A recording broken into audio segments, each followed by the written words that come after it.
Hi, everyone. Thank you for checking out this week's episode. I wanted to jump on and offer a small reminder of the ways that you can connect with us.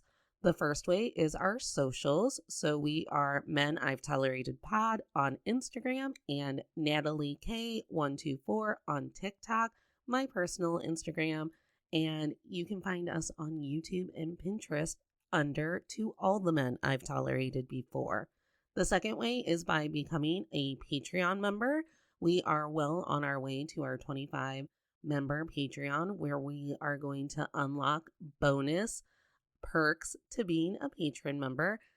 Shout out to all of our existing patrons. As an independently ran and funded podcast, your support means everything. Another way that you can connect with us is making sure to subscribe and leave comments wherever you can so we can start reading reviews on each podcast episode. Thank you so much for being here. Make sure to check out the merch store, and we will see you next week.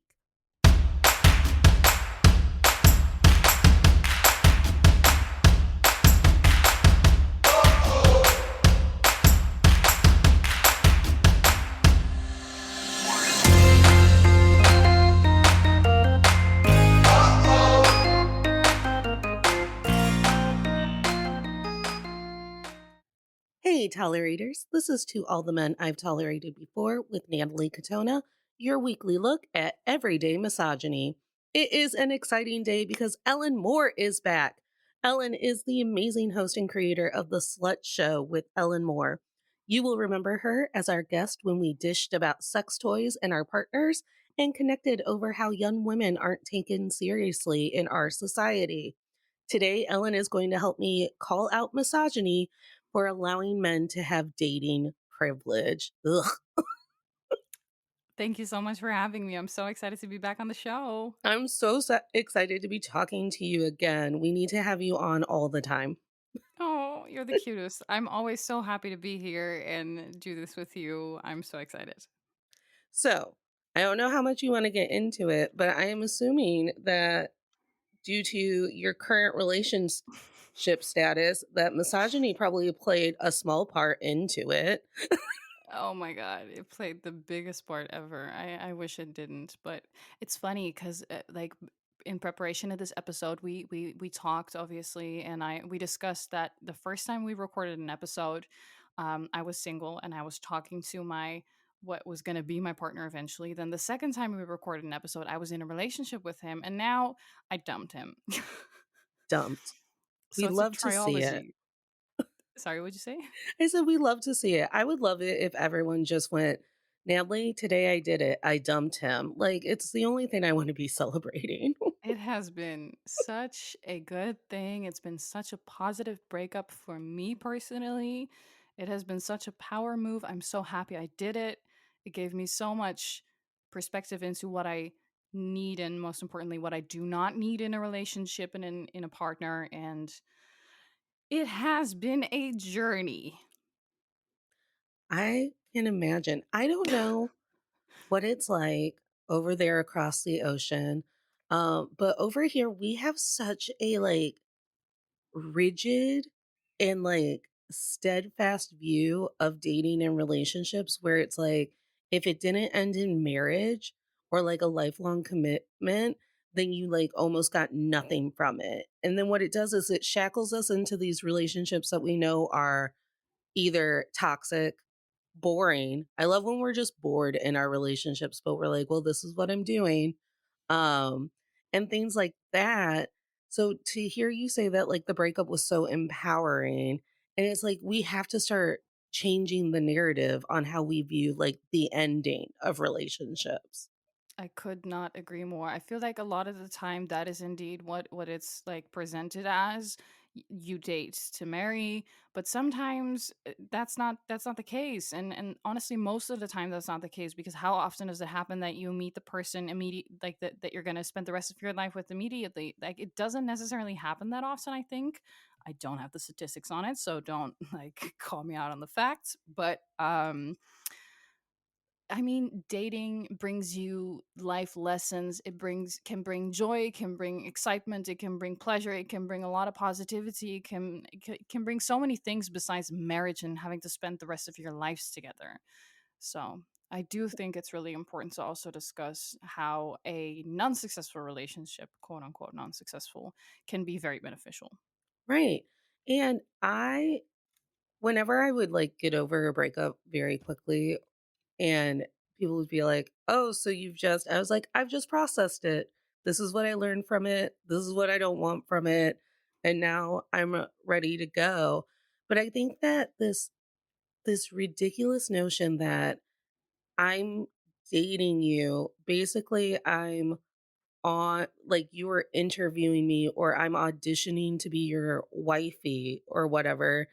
That is one of the like pillars that men have built their dating privilege on because they know that at the end of the day, we've been made to feel like everything should be a fairy tale. Yes, 100%. And we're also raised with this idea that we should be somebody's wife at some point. And honestly, why? If we do not want to be that, then why should we be forced into a role of like domestication and like cleaning, cooking, doing all the things that come within that picture of patriarchal happiness and of family life. And we have a description of like family life in Dutch. It's huisboompje, which refers to it's like the word for a small house, small animal, um, a small tree. So it's like painting this picture of married life, having kids, being happy, living in your suburban fantasy, but that's not what life is like. We live in 2023. We've been through that. We've been through it, or we've watched other people go through it and we refuse. I'm still single. We hadn't touched base on that when you got on the call. But as you know, I watch a lot of reality television. I love to just rot my brain. And Same. Love I've that been for you. I've been watching a season of Married at First Sight, and this man just keeps making comment about how they paired him up with a woman who doesn't cook. And he's like, I don't understand it. She doesn't even she doesn't even know how to grocery shop. Like she's like, well, I've only really had to grocery shop for myself and I eat out a lot because I don't enjoy cooking. And when the experts told her, well, that wasn't really on his like must have list because they interview these people and then they match them up and then make them marry one another. And he goes, I didn't think it had to be on my to do list. I thought that that was just like a given. Wives Oh my cook. god.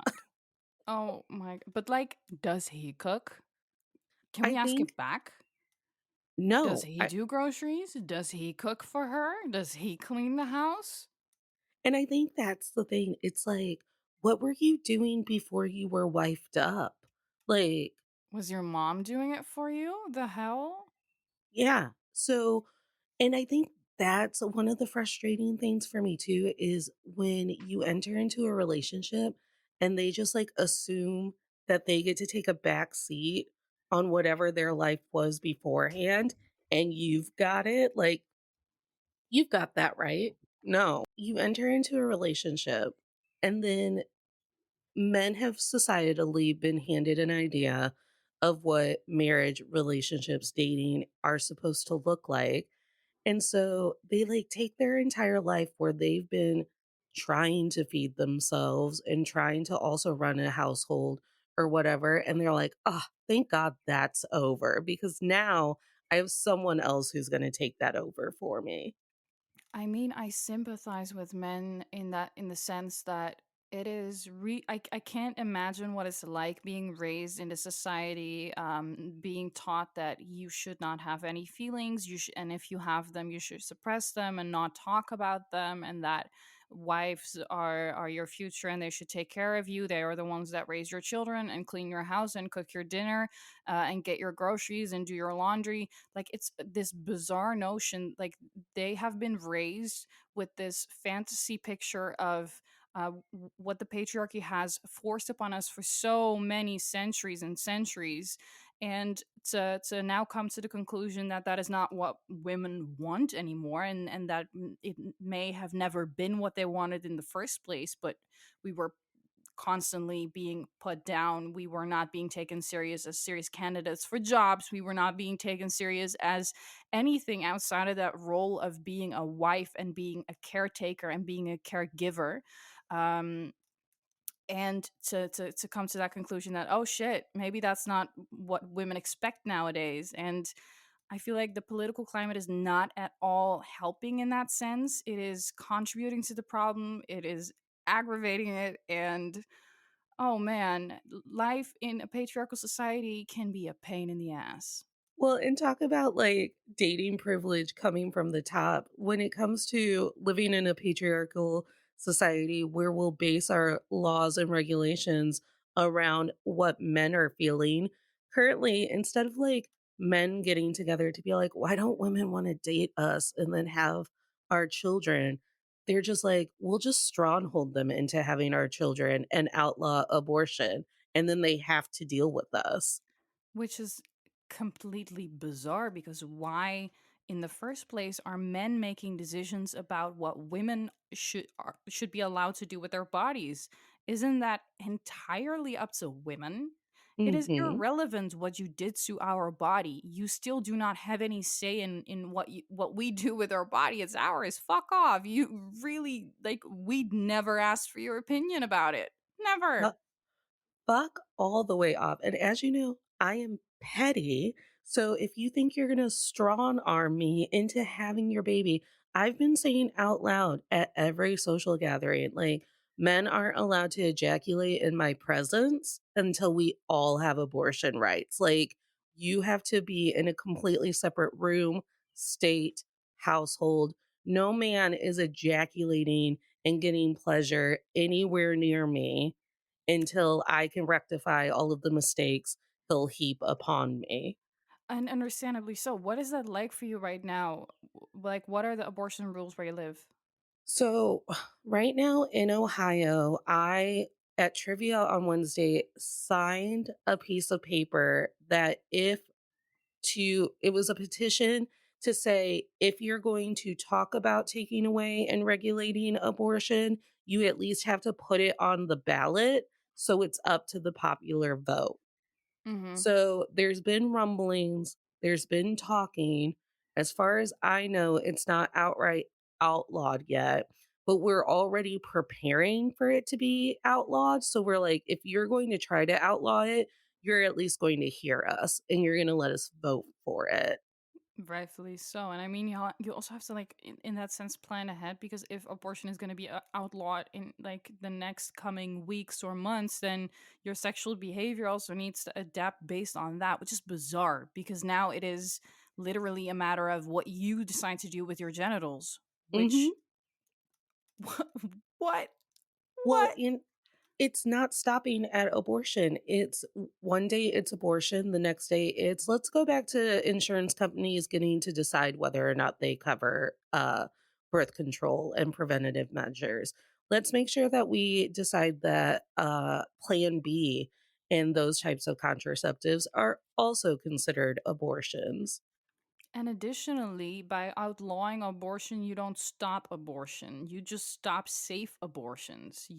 There's still going to be people who are going to abort the clumps of cells that are in their uterus. The problem is they don't have the tools to do it in a way that is safe, that is sterile. Is that the proper word? I don't know. Yeah. Um, so people are still gonna need abortions, and they're gonna get them, no matter if it's via a way that is legal and healthy and easy and accessible, or if that is hurtful in an alleyway with a needle, with like horrible, like a million years ago kind of practices. Yeah. And honestly, I have a good panicked, I'm so scared cry about it every week because some television show will cover some awful story, or I will stumble upon an awful story on TikTok or any of my other social medias. And I'm like, no, this is my reality. It's scary to live here. I cannot imagine. Honestly, I it just I sometimes I live in Rotterdam, the Netherlands, and for us like Dutch people, we get to see what's happening in the States from afar. We get to see the political climate change. We get to see how Biden's presidency has been of major influence on like many different things, and how it's been contradicting with Trump's presidency, etc. And so we have this distance, and we I feel like news reporters are always kind of like shocked about what's happening, and how extravagantly these politicians are portraying their opinions, and how bizarre the whole situation is right now with Trump and the I don't want to constantly refer to her as the porn star, but I don't know her name, to be very honest. Her name is Stormy Daniels. Right. How the headlines are constantly a porn star got Trump convicted. Hello, she's got a name, okay? I didn't know it. I know her. You didn't know it because you weren't allowed to know it. They wouldn't print it. No, literally. Like all I've seen is a porn star got him convicted. I literally have not seen her name. I've heard it because I've done some research, but I have ADHD, so I forget everything I see right the second I don't see it anymore. So that's my excuse. But it's interesting to see from afar what's happening. It's so problematic. I wish I could do more. I wish I had the right to vote. I would not be voting conservative. That's for sure. Oh my god, I can't imagine what it's like to be Yeah. stuck in that. No, we're just happy to have you as a supporter from so far away with the Slut Show and everything that you talk about and perpetuate on your social media. Anytime ever. And birth control and contraception is a thing that has also, as a form of male dating privilege, has always been the woman's responsibility. Like, we have to beg for a condom to come into play. If there's a pregnancy scare, it's always, well, I thought that you were on the pill. Well, sometimes my antidepressant is a little wonkier than it normally is. So is my birth control.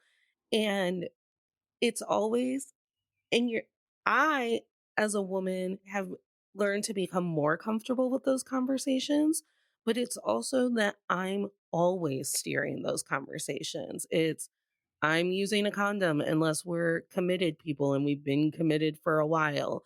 And it's like, oh, yeah, I just like never thought about that because you don't have to, Because you don't is the face the thing. consequences if somebody gets pregnant, because it's not your body that gets pregnant. But like the whole conversation around like um birth control is in and of itself, it is astonishing. Why are women the ones who are expected to take birth control, whether it's hormonal or not hormonal? It doesn't matter. Why are we the ones expected to take birth control while in 9 months we can birth one child, while technically speaking a man could ejaculate? Let me do the math real quick, give me 2 seconds.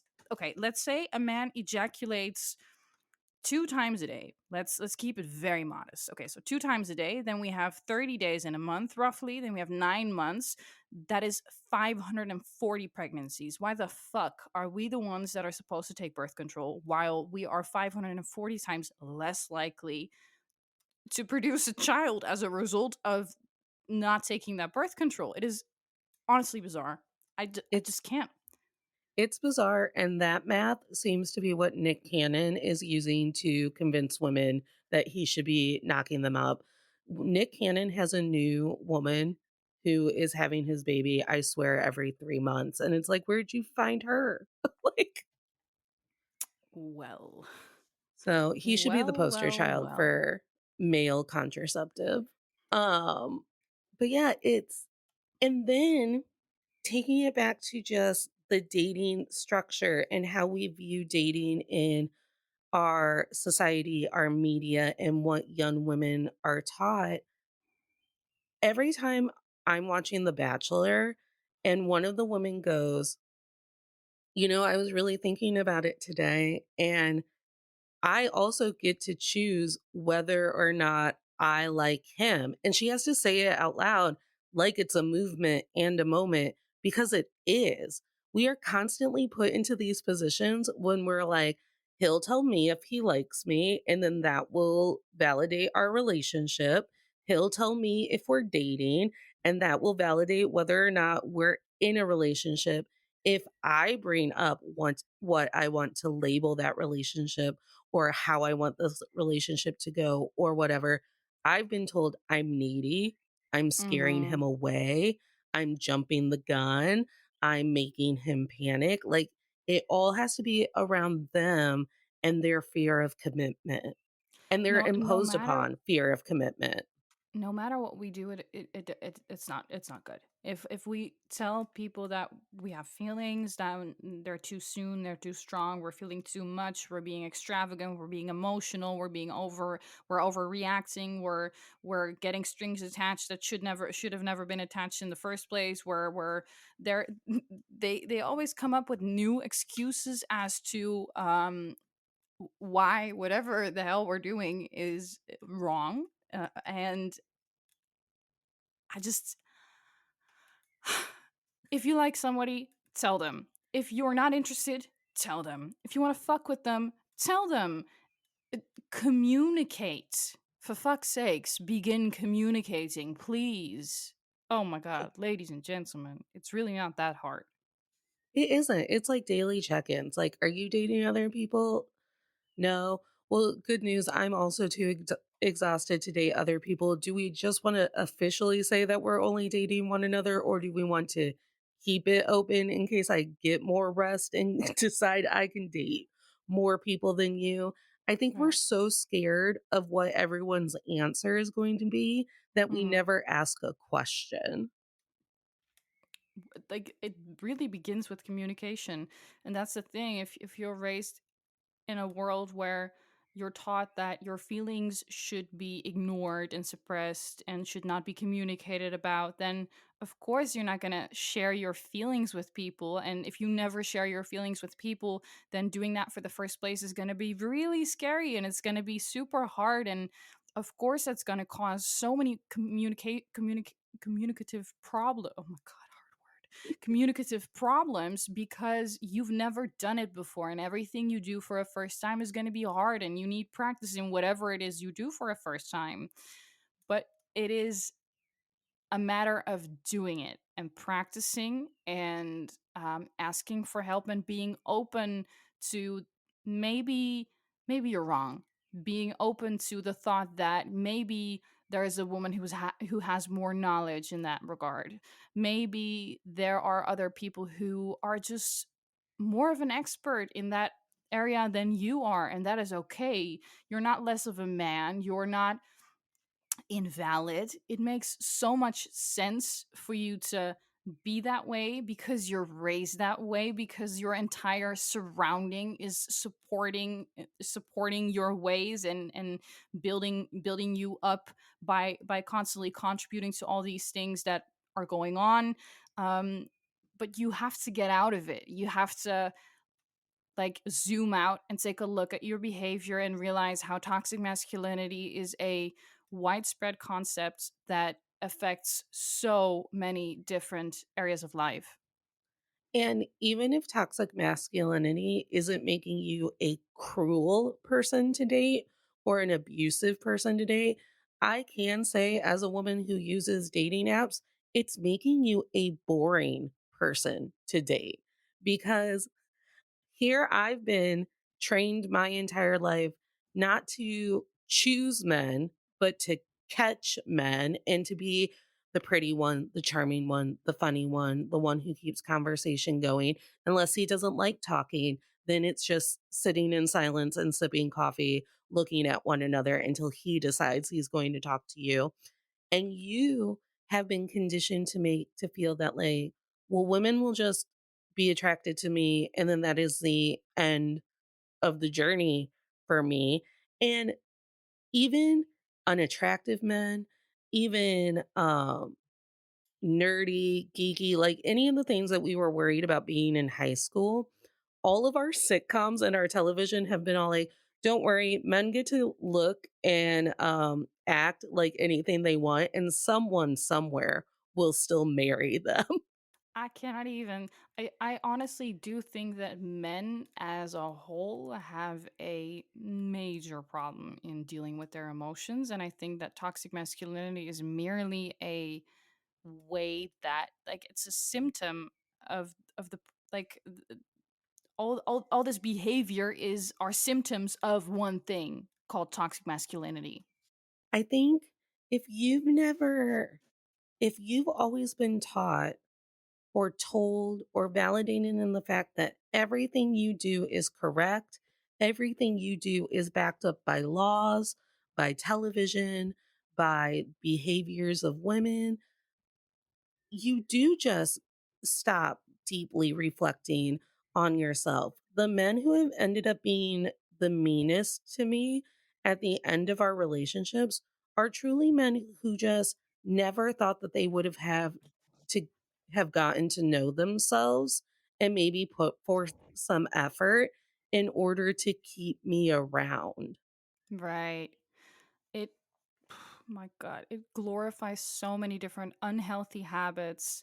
It's like things as like self-care is for women, the assumption that you have to work towards power and status, and femininity should be rejected regardless, and you need to be tough at all times, and you shouldn't show weakness, and you shouldn't show vulnerability, and thus that turns into super aggressive behavior. And um like it's been like studies have shown that men who hold the strongest beliefs about masculinity are severely less likely to get preventive health care, just consulting a doctor about whatever problems they're having. Like if they're physically ill, the stronger their beliefs are about masculinity, the less likely they are to get diagnosed with serious illnesses, because they just consider these things. They're like, yeah, no, I'm tough. This is fine. I'll deal with it. I'll just pop some painkillers. They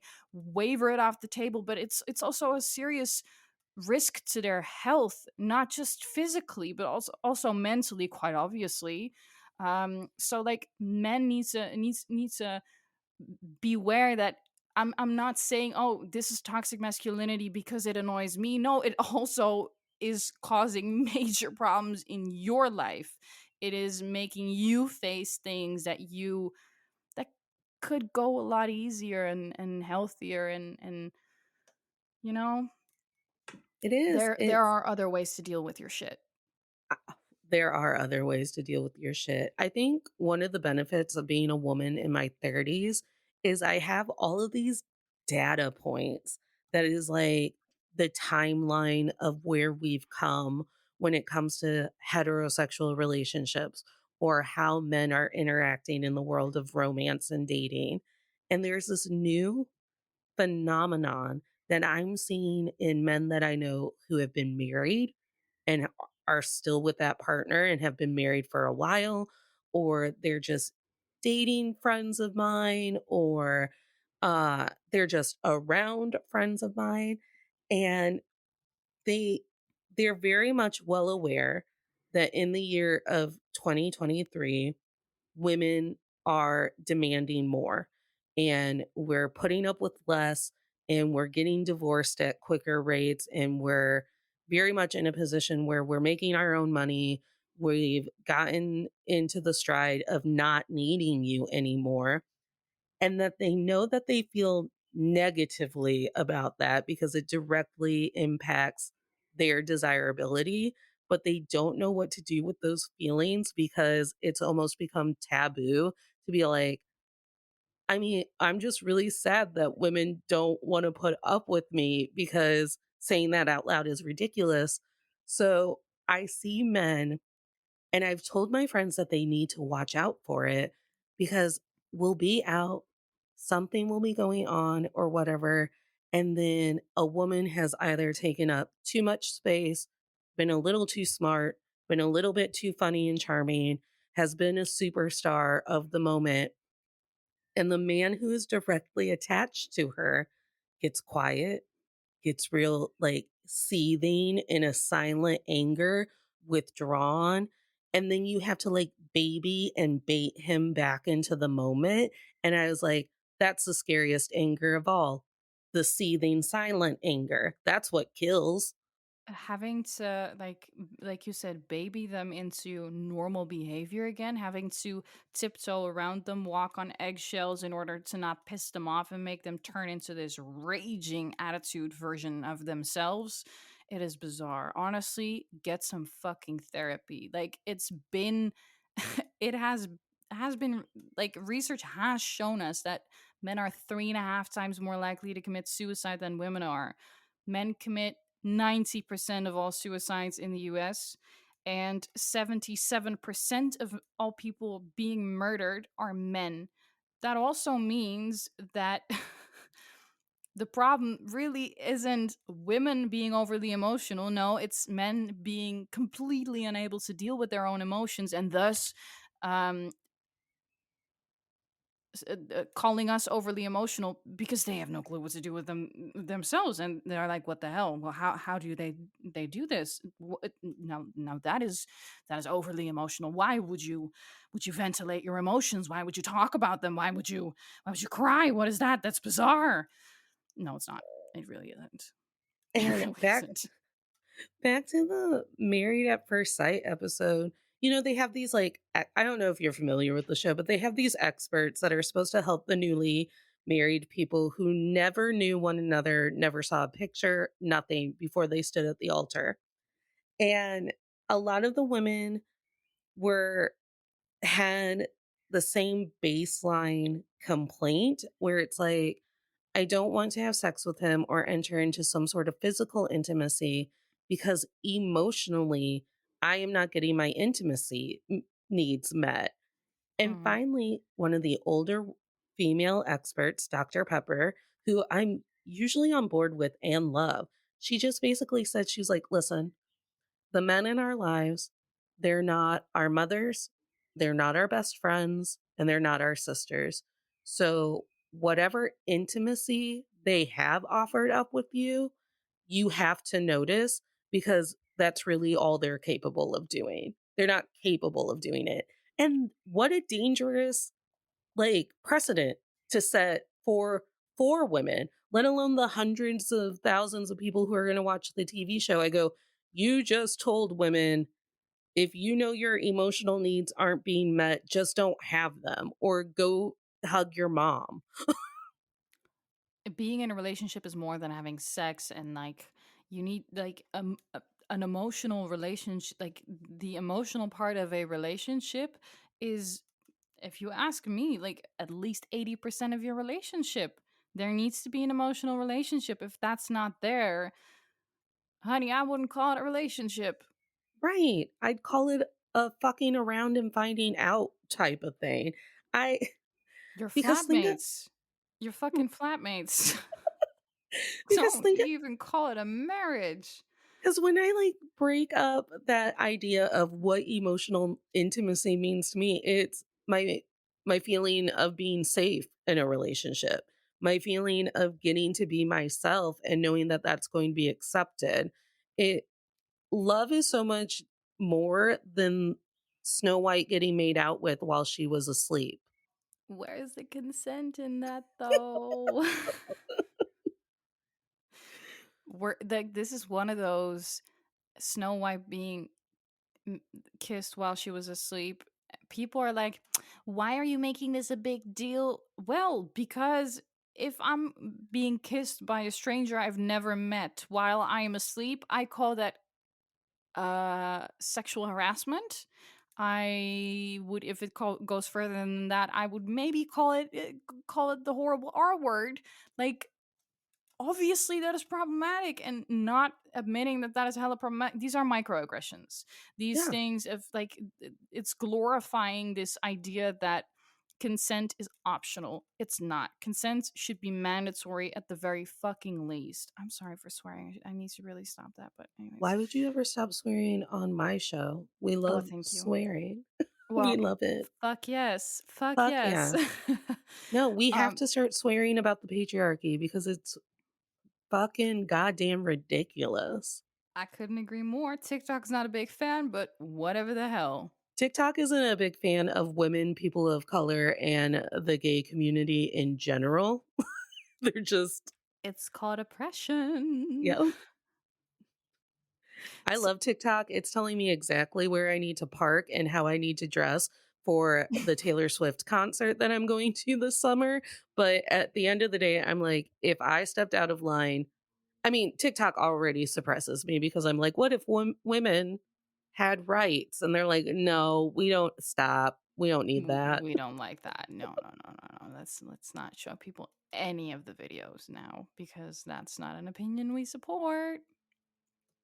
But also like toxic masculinity, it creates feelings of isolation, of loneliness. It teaches men to be a good provider. This whole concept of being a good provider, um also means that you need to, not show any vulnerability, but that's not being a provider. Being a provider means showing emotional vulnerability and going to therapy and doing the work and looking yourself and like looking in the mirror and talking to people and, you know, looking at your own privilege, because privilege is invisible to those who have it. And if you are being called out on your privilege, the very least you can do is look into it and think, what if I maybe am not right? Hmm. What if the wild concept that I'm not right? What if I just for a second look into that and give it a shot? Right. Because If, nobody's I, always right. I mean, Neither am I I. have been calling what's happening with anti LGBTQ legislation, the lack of gender affirming care that's being widespread throughout my country, abortion rights, all of it. I'm like, it's a war on femme and it's a war on women. It's a war on anyone who isn't a white man because they have decided that they regret letting us vote, letting us be educated, letting us work outside of the home. They regret it because they didn't, because when after 180 years of women fighting for the right to vote happened, um, they just gave it to us so we'd stop complaining and stop talking. And they would like, well, what could ever go wrong with those Peasley little women voting? And then they realized, like, oh shit, we gave them a collective voice, and I guess they're gonna use it. They've discounted us for hundreds of years, and they anytime they gave us a little bit, they were like, you won't do anything with it. And now that we've done things with it, there's a lot of resentment going around. That's what scares me. I think we have this misconception that the people at the top of the hierarchy of privilege, of wealth, of anything that you can think of that brings positivity into your life, um, I think we have this misconception that they're the most secure people in the world. Like Elon Musk has to be one of the most secure men in the entire world. Like he owns Twitter, right? No, they're in constant. I mean, talk to a man who has barely any wealth but is still considered wealthy. They're the most insecure, worried, scared person in the entire planet about one day it all being taken away from them.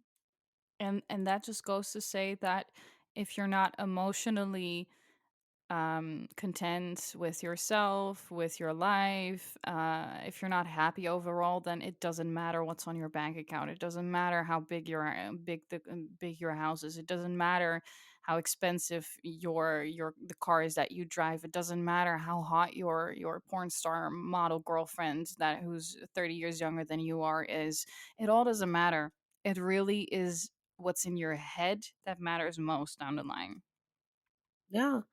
And there are some really deep rooted ideals that both sides of the spectrum have that are dangerous to entering loving, healthy, and relationships that I would consider things that I would desire. And one of them is the demonization of compromise in our relationships. I have watched countless people be like, but I just did that for you. And you're like, okay, why are you mad that you did that for me? And it's like, well, I did it for you because I assumed that once I did this one thing for you, that was a compromise and I was done. On the current season of Love is Blind, he's a man who works from home, so his job can very well be anywhere.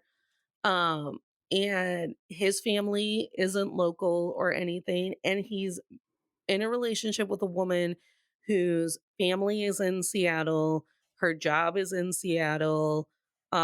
They're anchors to where Mhm. she lives. And he's like, why should I have to compromise where I live?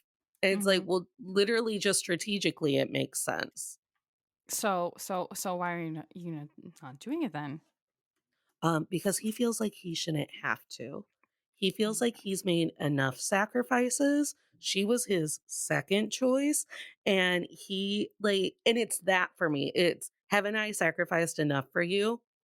Well, doing things for me, I think the haven't I sacrificed enough for you idea is so toxic to a healthy relationship because it's like, well, I didn't know that getting Chinese food last night was a sacrifice.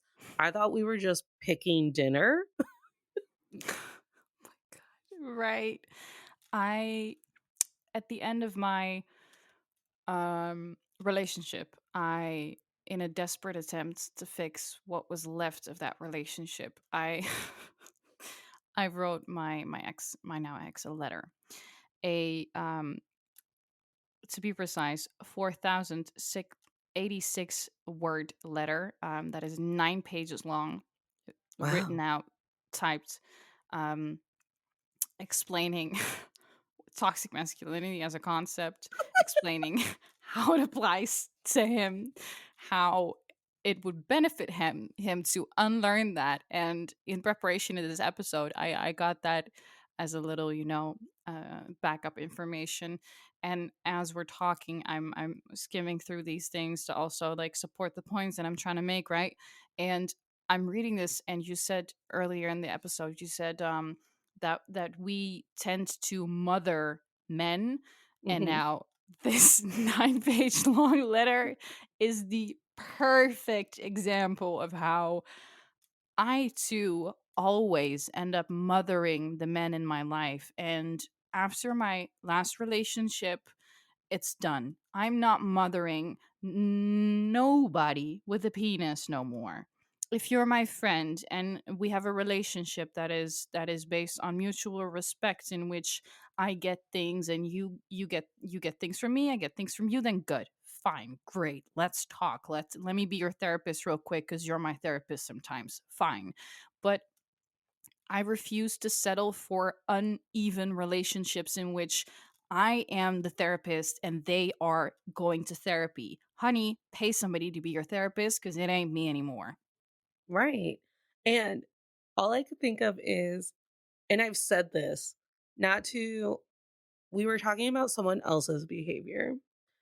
And a man in my life said, he was like, well, it's very clear that there's some like social skills deficits and like socially, like someone just isn't on the same page with us. And, you know, and I told him, I was like, I understand the need to be kind about people's cognitive gaps, anxiety gaps, security gaps, whatever. I But up understand to that a certain fucking degree. to a certain fucking degree because I think it's the same thing that the queer community, the BIPOC community, all of these people are just like, we're tired of teaching people how to be kind to us. And that's where I'm at. I go, I'm just tired of teaching people what respect looks like. What does it look like to respect women? No, there are so many resources, and it all starts with therapy and your own mental, emotional health that, and it puts women in danger to continue to give allowances like, he'll get better. I told him, and he's going to enact that. He will start practicing how to treat me with respect, how to love me the way that I deserve. This whole silent resentment, every time I see it in person, I just like text one of my friends and I was like, I hope you know he's listing all of the reasons why we should be out of his life, but probably also why we shouldn't be on the planet anymore. Like that's how men have been taught. to deal with their emotions, to literally just remove the thing giving them emotions. That's us currently. I this world sometimes is just, oh my god. It's tiring to constantly have to raise everyone around you. Like, we don't need like a bunch of projects. We need equal relationships. We need partners who are not our projects. We need friends who are not our projects or therapy seeking troubled souls. I mean, it is fine to be troubled and it is fine to need help and it is fine to want to learn things and want to unlearn things. Hell, it is great, but do it in therapy and don't expect your friends or your partner or your mother or your sister to do that for you. You need to do it yourself. Stop putting the responsibility of your own happiness and emotional stability on others. So, because what it allows is it allows the grace for me too to also be human and live in with like the human condition. So, you might be a person who is emotionally stunted towards women. I might be a person who's fucking impatient and on 3 hours of sleep and petty as hell because that's my coping mechanism. And why should I have to throw all my flaws out of the window to be really patient to you when I don't think that I would get that reciprocated? Right. And then we're the ones who need to swallow everything that we're thinking and want to say and feel to what? To to accommodate you, to make you feel comfortable, to make you to allow you to continue living your life as you did before. Oh honey, no. I'm taking up No. space. And if you have a problem with my behavior and my behavior doesn't qualify as completely out of it, then I'm pretty sure that is on you. And it's just one of those things where it's like I know my red flags. If you asked me on a first date, "Hey, what are the red flags of yours that I should look out for?" I could do them and rank them. I'm going to be like, "Well, this will be the one that will happen the most." And I've reflected on myself and have learned to love myself despite my flaws, to get a handle on those flaws when they are starting to impact the lives of others, know when to remove myself when something is a trigger to those said flaws. I've done the work. I'm sorry that you've never even considered starting the work, that you Mhm. just thought that you would just get to be de escalated in the moment your entire life. I same goes for me. I never ever claimed or would claim that I'm perfect, that I don't have flaws, that I don't have red flags. Hell, I have a lot of them. I've been through so much shit. I've been through so many traumas. Of course, that is going to leave scars. But the thing is, I went to therapy for, I think, fucking 11, 12 years. I didn't sit there and just be. I did the work. And so I know what my flaws are. Just like you said, I know what my red flags are. And I can live with them because I know how to cope with them in a way that doesn't harm other people. And if somebody points out to me that, hey, something that I do is harming them, then I will try everything I fucking can to change that behavior because if my behavior harms anyone around me, that is problematic. And likewise, if we call out men on their problematic behavior, they should at least consider it's to be an option that we might, in a wild fantasy, be right. Heaven forbid we're right. What? We're What? just naggy. What? I watched some, I mean, honestly, I could have cried over it, but it was a TikTok. And this woman had like a beach bag and a cooler and like a baby bag and her infant in her arms.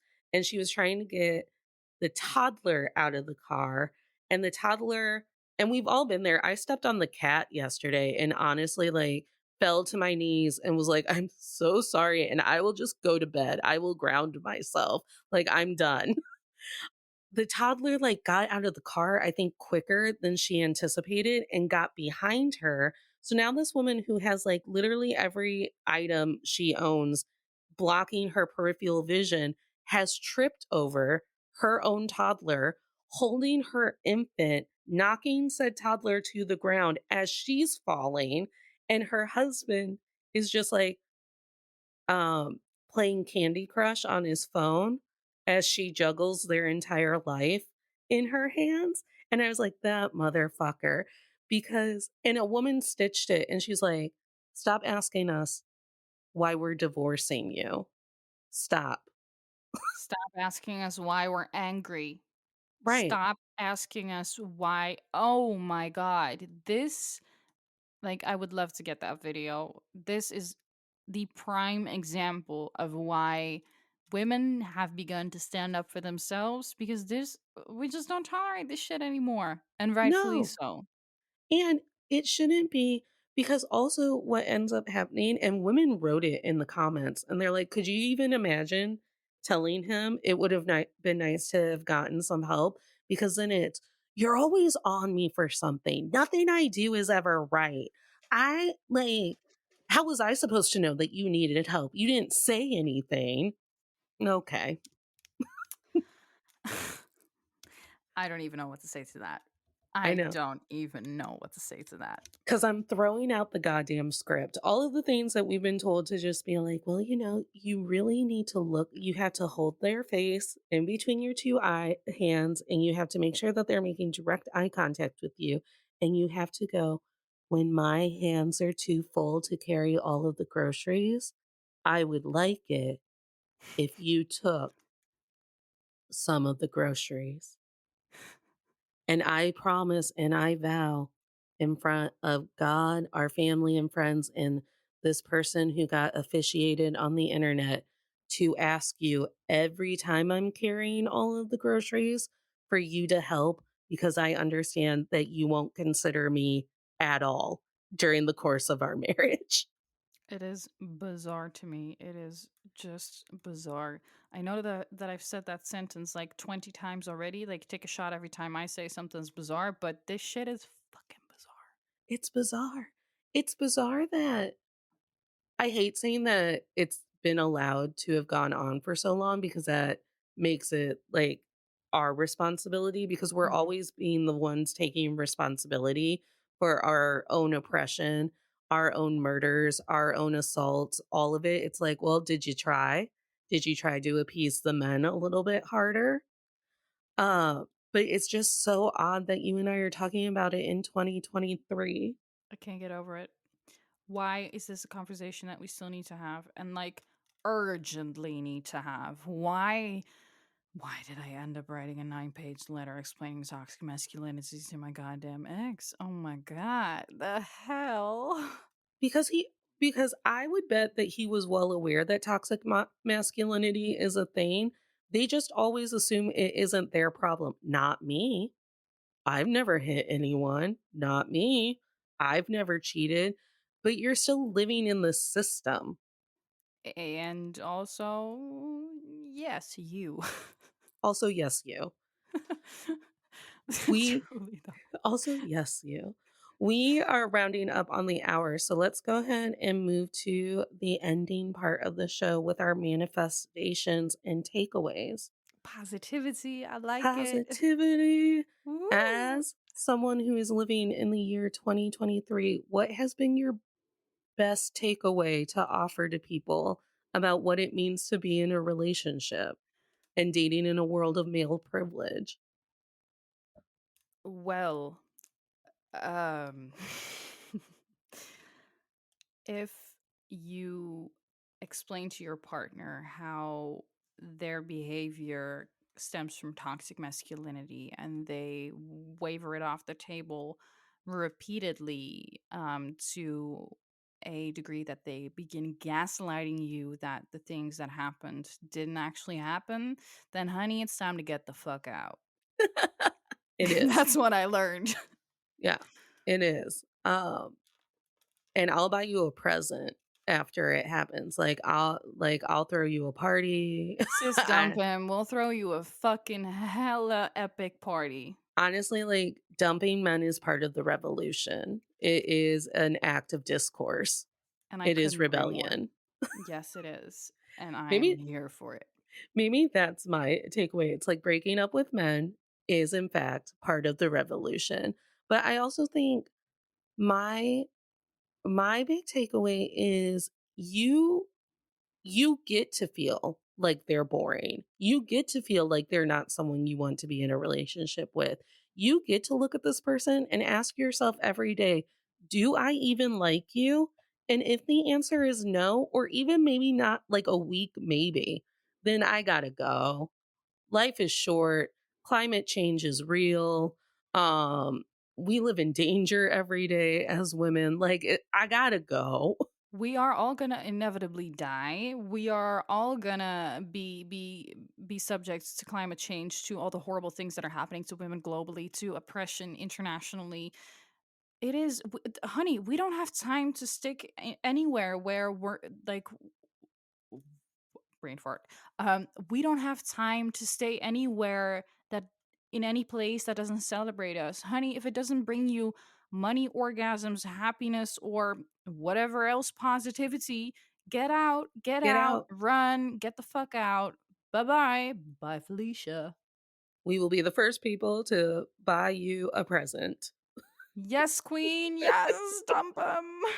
Dump him. I'm making so many Taylor Swift friendship bracelets. There will be some left over. If you break up with your man as a result of this episode, I will give you your favorite Taylor Swift song in a bracelet.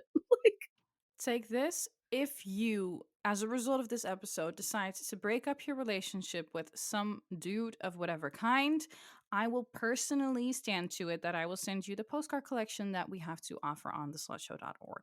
And those Check it out. postcards are fucking brilliant. They're They're so cute. they're so cute.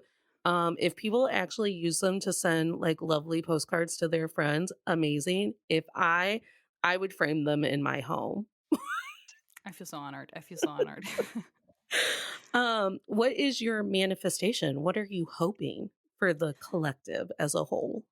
As a whole, for the collective, I hope that women stand up for themselves, that they use their voice to be heard. I hope that men realize that sometimes taking a step away from the mic is the right thing to do, to make room for for those who are being oppressed, to make room for minorities, to create space for those who are not being heard in modern day media. And for me personally, we're heading into the recording days of a new season at the Slut Show. So I would love for that season to blow the fuck up, obviously.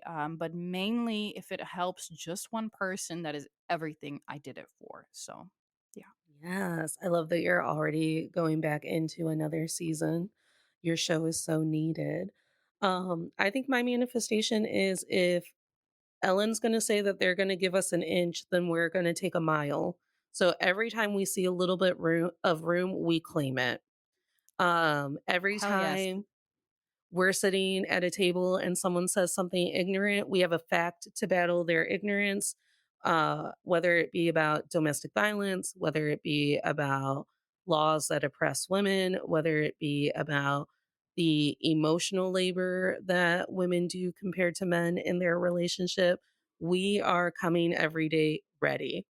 We're Speak ready. up, be annoying, be loud, be rude, be that girl. And for every girl, for every person of color, for every member of the queer community who is sticking up, taking a chance, making waves, I hope that there are four other people at your table backing you up. If it be with a cheer, if it be with telling that other privileged person, you're an asshole. Did you just hear that? Did you just hear And what they say? That makes you an asshole. And if Um, you don't have those people at the table, find a new table, honey. Find a new table. DM me in real time to be like, I just said this at a table and no one backed me up. I'll send you a voice memo backing you up and you can play it for your table.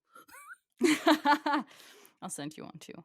Yeah, see, we got it. I've got nothing but time to create discourse on the internet. We got you, honey. Every time someone says something ignorant on my YouTube, I come with receipts, I come with articles, I come with facts, and I'm like, you're a moron. Just, I'm not Tell going to them. tell. I'm not going to tell you that you're a moron, but I am going to give you so much information that you go home tonight feeling stupid. Well, Speaking of your amazing show and postcards and just the lovely and amazing person that you are, tell the tolerators once again where they can connect with you. head over to our Instagram at the Slut Show with Ellen Moore. Yes, the Slut Show, as in slut, absolutely. We have a beautiful website called www.theslutshow.org, where you can find all of our slutty science articles, diving into all of the episodes and backing up with information, facts, and it's a fact-checked piece of journalistic evidence as to what we're discussing in the episode. Check that out if you are interested. Follow us on Instagram. That would be fantastic. Check out the 5 seasons that we have to binge, and the sixth one that is coming your way very soon. And yeah, I would love to see you over there. Thank you so much for always being a willing partner in this endeavor of To All the Men I've Tolerated Before and for all of the work that you do over there on the Slut Show. Thank you so much for having me again. And I have never felt like a more appropriate guest as to all the men I've tolerated before. Oh my God. Can't believe I'm opening up about this. Ah, well, of course you are, because we have to open up about it, and you're strong and you're brave. And we've lived through a hell of a lot to just be like, well, I guess I'm accepting this today. It's time to tell our stories unapologetically because this is the way it is. And so long as we're telling the truth, may God stand by us. That's right. Tolerators, you know how to get a hold of us. All of our socials are in a handy dandy ad at the beginning and possibly end of this episode. But if you want to make good on my promises to leave you a voice memo, if no one's standing up for you in a crowded room, or if you dump your man in direct correlation to what you heard today on this episode, you can DM me at Men I've Tolerated Pod. And I hope I send out some bracelets and I hope I record some voice memos because we all deserve better. I can't wait to be sending out the postcard collection. It's coming your way if you dump them. And remember, tolerators, you don't have to smile through anything you're tolerating, including being partnered with someone who wouldn't even consider the fact that when you struggle, you need help, or consider the fact that because of the privilege they've lived under, you have suffered. Smiles are for joy.